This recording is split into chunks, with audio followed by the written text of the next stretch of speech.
जगह जगह विवेक की जरूरत है। तुम भोजन बना रहे हो, सब्जी में नमक डालना, वो भी डिसीजन लेना है, निर्णय लेना कितना डालना, और शुरू में डालना कि बीच में डालना कि लास्ट में डालना।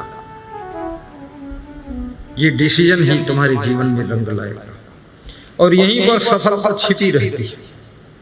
और जिंदगी के छोटे छोटे छोटे छोटे बड़े से बड़े कार्यों में डिसीजन का ही महत्वपूर्ण स्थान होता है। इंग्लिश में उसे डिसीजन कहते हैं, हिंदी में निर्णय कहते हैं। फैसला लेना, डिसीजन लेना। दाढ़ी कब बनवाना है, बाल कब बनवाना है, ये भी बहुत साधारण बात, लेकिन डिसीजन लेना। अब दाढ़ी और बाल कब बनवाना चाहिए। तुम्हारे खेत में गेहूं कटाई चल रही, तुम दाढ़ी बनवाने बैठे, तुम मूर्ख। सब लेबर इधर उधर चला जाएगा, उसको कौन काम बताएगा। तुम दाढ़ी में फंसे, या तो एक दिन पहले बनवा लो या एक दिन बाद बनवाओ। उस दिन क्यों बनवा रहे हो।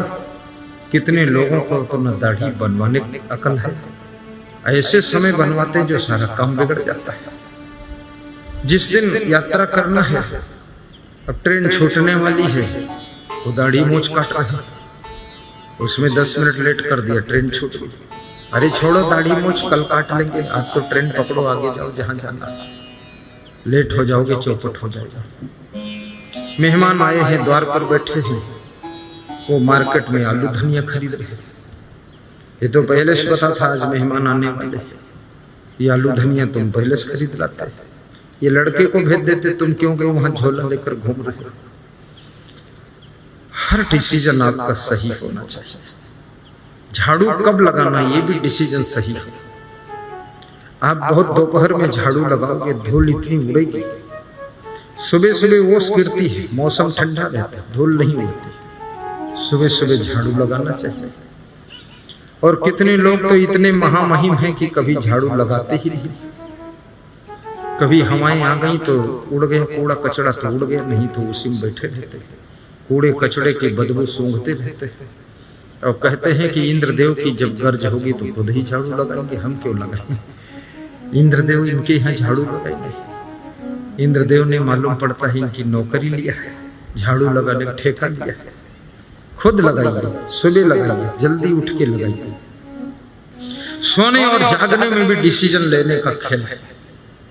कितने बजे सोना, कितने बजे उठना। अगर ये आपका डिसीजन सही नहीं है, आपकी पूरी 100 साल की जिंदगी व्यर्थ में चली जाएगी। कुछ भी हल होने वाला नहीं। जहां के तहां तुम खड़े रहो, आगे नहीं बढ़ पाओगे।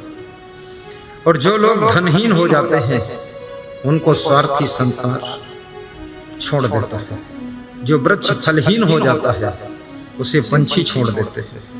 जो कुआं जलहीन हो जाता है, उसे प्यासा छोड़ देता है। और ज्ञानहीन गुरु को चेला छोड़ देता है, और सेवा विहीन चेले को गुरु छोड़ देता है। और गुणविहीन व्यक्ति को सारा संसार छोड़ देता है। गुणवान बनो, धनवान बनो, महान बनो, ज्ञानी बनो, सेवा भावी बनो। गुणवान का भी जीवन में बड़ा महत्व है। कबीर साहब कहते हैं कि मानुष तेरा गुण बड़ा। हे मनुष्य तेरे गुण बड़े, तू बड़ा नहीं, तेरे गुण बड़े। शक्कर में मिठास का गुण ना होता तो शक्कर को कौन 40-45 रुपये किलो खरीदता। इस समय शक्कर किस रेट में है, झा साहब बताओ।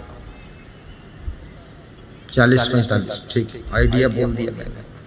क्योंकि सब चीज महंगी हो रही तो शक्कर भी बड़ा रेट होगा।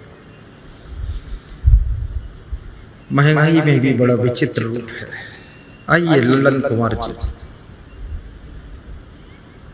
पधारिए। ये हमारे महान भक्त ललन कुमार यादव, ताली बजा दो इनके लिए।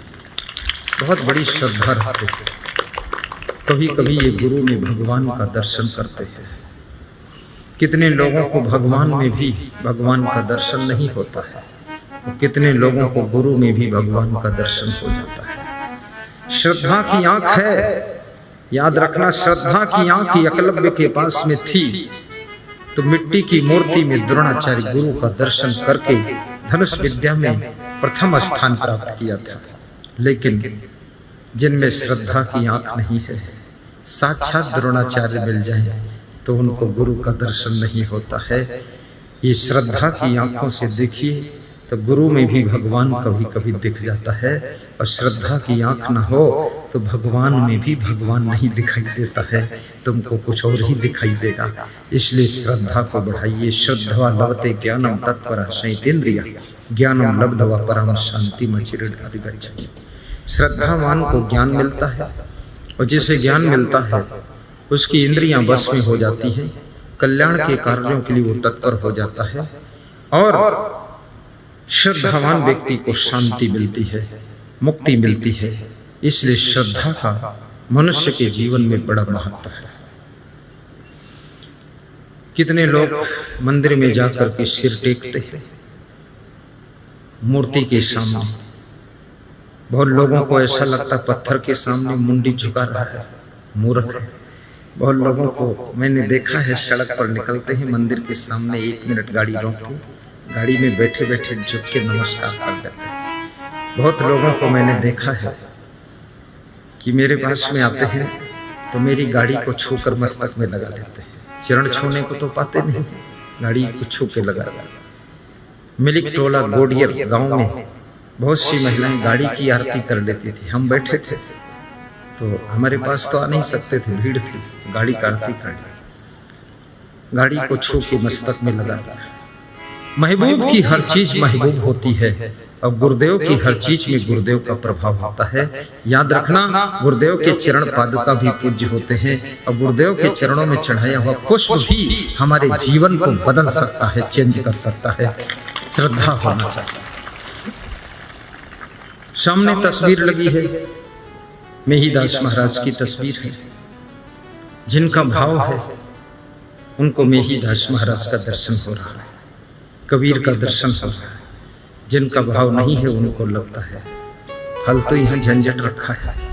झंझट नहीं है, वो श्रद्धा का विषय है, फालतू नहीं है, वो भाव का विषय है। और ये भी याद रखना, कितनी स्त्रियों को अपने पति में भगवान का रूप दिखाई देने लग जाता है। उनका पति महान है, न शराब पीता है, न मांस मछली खाता है, न अंडा मुर्गा खाता है, न गाली बकता है, सुंदर स्वभाव का है, राम जैसा स्वभाव है। तो अपने पति में भी उनको लगता है कि मेरा पति वास्तव में भगवान का रूप है। और कितने पुरुषों को अपनी पत्नी में भी देवी का रूप दिखाई दे जाता है। ऐसी स्त्री के साथ विवाह हुआ है जो गाली नहीं बकती है, हल्ला नहीं मचाती है, चुपके चुपके काम करती है, सब समय पर काम कर लेती है, संतोष भी रखती है, कभी लड़ाई झगड़ा नहीं करती है। पति का मस्तक भी नमन करता है कि ये नारी है कि नारायणी है, ये पत्नी है कि देवी का रूप है। पति का सर भी झुक जाता है कि वास्तव में महान महिला है, साक्षात लक्ष्मी हमारे घर में आई हुई है।